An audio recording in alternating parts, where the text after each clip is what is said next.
Good afternoon, everyone. I am Celeste May T. Belmonte reporting on Chapter 16, Managing Retailing, Wholesaling, and Logistics, Intermediaries as Marketing Channels. Many producers do not sell products or services directly to consumers. Instead, they use marketing intermediaries such as wholesalers and retailers to execute an assortment of necessary functions to get the product to the final consumer.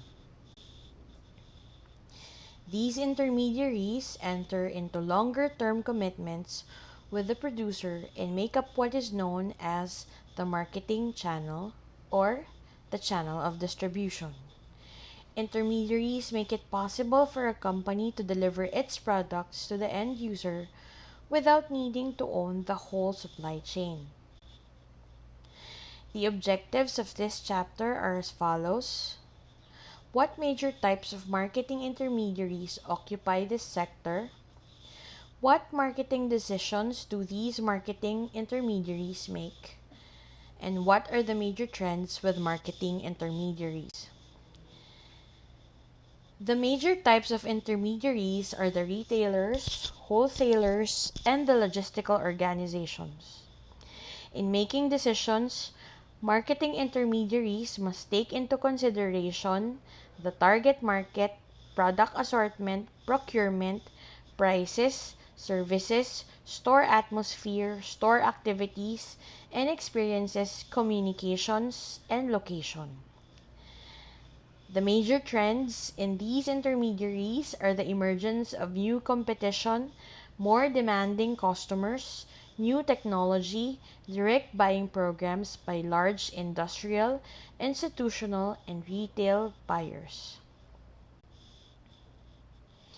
Again, the major types of marketing intermediaries are as follows: retailing, wholesaling, and the logistical organizations. We first go into retailing. Retailing is any business enterprise whose sales comes from selling goods or services directly to final customers for personal or non-business use. There are three major types of retailers. First are the store retailers or store retailing, the non-store retailing, and corporate retailing. Store retailing has several types as follows. The first type of store retailing are the specialty stores. These stores have a narrow or limited product line. Example is the Athlete's Foot, which sells only sports footwear, the Reese's store, which sell only Reese's chocolates, and Toys R Us, which sells only kids' toys. The department stores. These are retail stores with several product lines, examples of which are Macy's or JCPenney. Locally, we have SM department stores and the Ruston's department stores. The third type are the supermarkets, which are large, low cost, low margin, high volume, self-service stores designed to meet the total needs for food and household products. Examples of which are SM and Robinson's Supermarket. Fourth, we have the convenience stores. These are small stores in residential areas, often open 24/7. They have a limited line of high turnover convenience products plus takeout like 7-Eleven and Mini Stop. Fifth are the drugstores, which sells prescriptions and pharmacies, health and beauty aids, and other personal care. Locally, we have Mercury Drug, Watson's, South Star Drugs, etc. Sixth are the discount stores, which usually have a standard or specialty merchandise.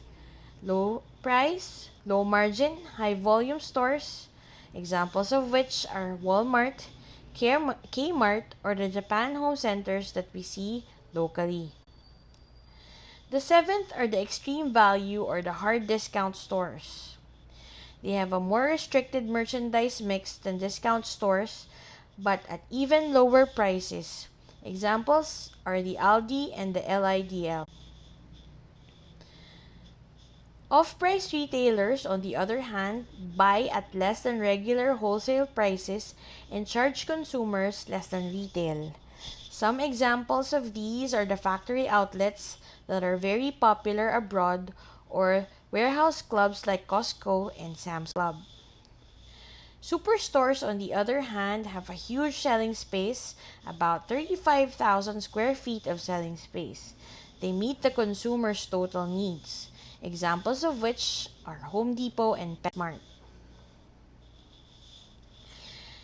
Catalog showrooms, on the other hand, sell a broad selection of high markup, fast-moving, brand-name goods sold by catalog at a discount. Example are service merchandise.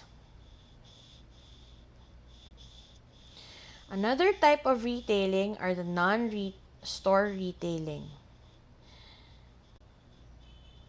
We have the direct selling, which may be one-to-one selling. A salesperson visits and tries to sell products to a single potential user like Avon or Electrolux. One-to-many, where a salesperson goes to the house of a host with some people in the house, like with Tupperware. Or multi-level, a variant of direct selling in which companies recruit independent business people who act as distributors for their products, like with Amway or Nu Skin. Direct marketing, on the other hand, includes telemarketing, TV direct response marketing, and electronic shopping. Third is the automatic vending. Vending machines offer 24-hour selling, self-service, and unhandled merchandise. And lastly, the buying service, which is a storeless retailer serving specific clienteles, usually the employees of large organizations such as schools, hospitals, unions, and government agencies. The third major type of retailing is the corporate retailing, which achieve many economies of scale such as greater purchasing power, wider brand recognition, and better trained employees. Corporate chain stores have two or more outlets that are commonly owned and controlled. They employ central buying and merchandising and sell similar lines of merchandise. Their size allows them to buy in large quantities, example of which are Tower Records and Pottery Barn. Voluntary chain are wholesaler-sponsored groups of independent retailers engaged in bulk buying and common merchandising. Examples are Independent Grocers Alliance. Retail cooperative are independent retailers who set up a central buying organization and conduct joint promotion efforts. Example is the Associated Grocers or the ACE. Consumer cooperative, a retail firm owned by its customers, started by community residents. Example is the local consumer cooperatives. Franchise organizations have contractual associations between a franchisor and franchisees, normally based on some unique product, service, or method of doing business. Prominent in fast foods, video stores, health fitness centers, auto rentals, etc. Examples of which are McDonald's and Jollibee. Merchandising conglomerate, a free-form corporation that combines several diversified retailing lines and forms under central ownership, along with some integration of their distribution and management function, like FW Woolworth and KidSmart. Another intermediary are the wholesalers. Wholesaling are all the activities involved in selling goods or services to those who buy or resale for business use. They are also called distributors.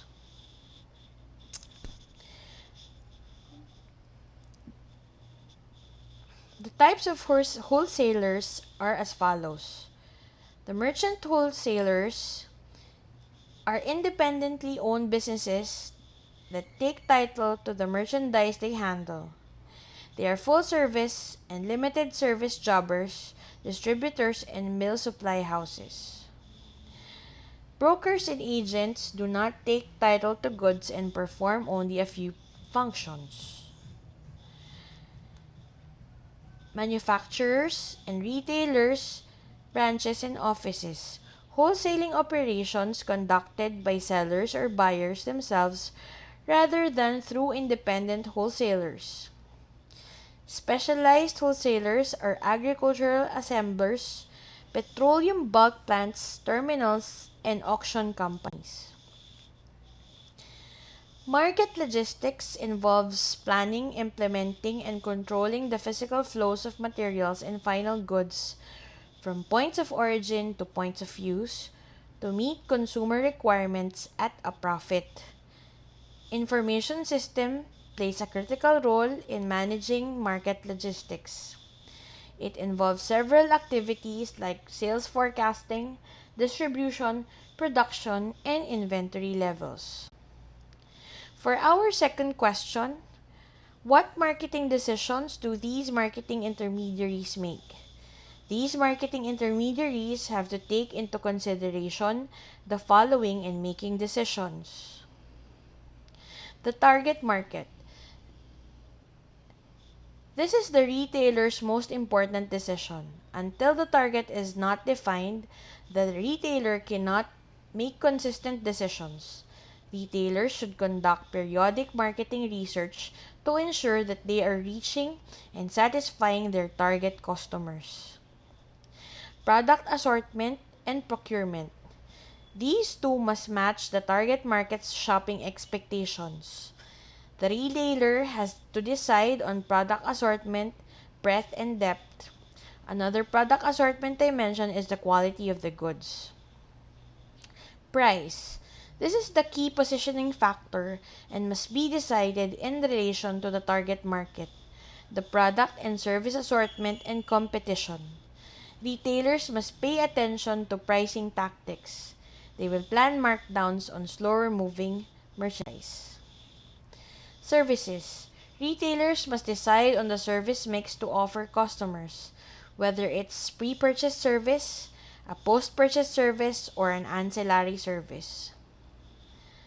For the store atmosphere, every store has a look and a physical layout that makes it hard or easy to move around. This should really be considered. Store activities and experiences. In addition to shoppers being able to see, touch, and test products, stores may also provide a shopping experience as a strong differentiator. Location. In view of the relationship between high traffic and high rents, retailers must decide on the most advantageous locations for their outlets, using traffic counts, survey of consumer shopping habits, and analysis of competitive locations. Communications. Retailers use a wide range of communication to generate traffic and purchases, such as ads, run special sales, issue money-saving coupons, frequent shopper reward programs, and interactive social media. For the third question, what are the major trends with marketing intermediaries? These days, the major trends are no competition, demanding customers, new technology, and direct buying programs by large industrial, institutional, and retail buyers. Intermediaries rallied to challenge and adapted to meet their suppliers and target customers by changing their needs, by increasing asset productivity, by managing inventories and receivables, reducing operating costs by investing in more advanced materials, handling technology information system, and the internet, improving strategic decisions on target market, product assortment and services, price communication, and distribution. Ramos General Hospital is a 100-bed capacity tertiary hospital in Tarlac City that offers a variety of services in healthcare, such as laboratory, pharmacy, inpatient and outpatient departments, emergency room, operating room, diagnostics and imaging, dialysis, respiratory unit, and many others. It can be considered as a form of an intermediary offering a variety of healthcare services to the community, with the new trends facing intermediaries such as no competition, with the emergence of other new hospitals, demanding consumers. Patients nowadays are more aware and have more knowledge because of the internet and information technology. New technology with the advent of modern hospital equipment due to the advances in healthcare and being up to date with the current standards in healthcare. Like any other intermediary, such as the retailers, the hospital should take into consideration the same aspects in making decisions for its marketing strategies. The hospital should identify the target market to make consistent decisions with the other aspects of the hospital. For product assortment, the hospital must be able to offer different specialties and services in the field of medicine. For procurement, in the hospital setting, the hospital should establish the source or suppliers for medications and equipment. Prices for hospital services must be set in relationship with the target market, product, and the service assortment mix, and with the competition. For services, on the other hand, hospital employees should be empowered and be offered better employment benefits so that they can render better services for the patients. For the hospital atmosphere, the look and physical layout should be considered well and planned well such that patients, relatives, and the staff would feel comfortable and that the hospital operations would not be impeded. Hospital experiences should be excellent such that patients would opt for the same hospital the next time they get sick. Doctors should also have a good experience for the hospital to become their primary choice for patient admission. For communications, the hospital should have an accessible trunk line and be digitally present, open to the community for inquiries and services. We again look back to the chapter questions and objectives that we have started with. What major types of marketing intermediaries occupy this sector? What marketing decisions do these marketing intermediaries make? And lastly, what are the major trends with marketing intermediaries? In summary, and that ends my report. Thank you for listening. Hopefully, we all learned something on managing, retailing, wholesaling, and logistics intermediaries as marketing channels today. Thank you and have a good day. Major types of marketing intermediaries that occupy this sector are the retailers, the wholesalers, and the logistical organizations. The marketing decisions that these marketing intermediaries have to consider are the target market, product assortment, procurement, prices, services, store atmosphere, store activities and experiences, communications, and location. And lastly, the major trends with marketing intermediaries are the emergence of new competition, demanding customers, new technology, direct buying programs by large industrial, institutional, and retail buyers.